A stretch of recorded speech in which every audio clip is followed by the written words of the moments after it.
Hello, welcome to Sai జ్ఞానం Telugu blogs. ఈరోజు ఇంట్లో పూజ. ఫస్ట్ ఏంటంటే ప్లాంట్, ఆ తర్వాత వాన్ అయితే ఫుల్గా పడుతుంది. ఇలా కొంచెం ఓనర్ వాళ్ళ దగ్గరికి వెళ్ళి ప్లాంట్ ఉన్నాయన్నమాట, ఓనర్ వాళ్ళ దగ్గర. సో దట్ ఇలా చూస్తూ ఉన్న ఈ ప్లాంట్స్ని ఎంత అందంగా ఉన్నాయి కదా. అలా వాన అయితే పడింది. ఆ తర్వాత మాకు ఏంటంటే పూలు అయితే రెడీ చేసిందనమాట.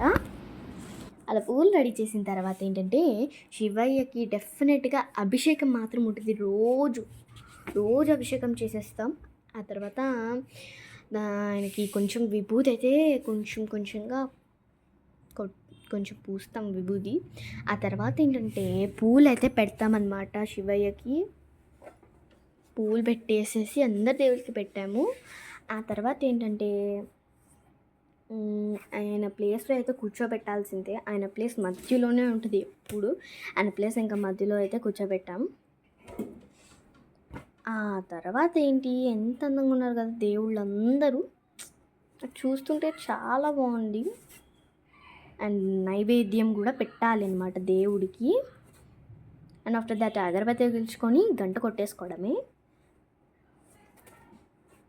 అగరబత్తి అయితే వెలిగించుకొని గంట కొట్టేసేసి మా అక్క ఏంటంటే పూజ చేస్తుంది, మా మమ్మీ కాదనమాట. చాలా బాగా చేసింది కదా. అండ్ ఆ తర్వాత హారతి ఇచ్చేసి గంట కొట్టేసుకున్నాం. అలా ఇచ్చేసామా, గంట కొట్టేసుకున్నాం.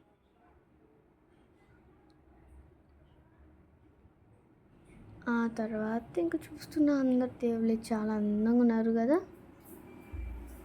చాలా అందంగా ఉన్నారు అనమాట. నాకైతే ఫుల్ నచ్చేసింది guys. And please subscribe and like to my channel. Thank you.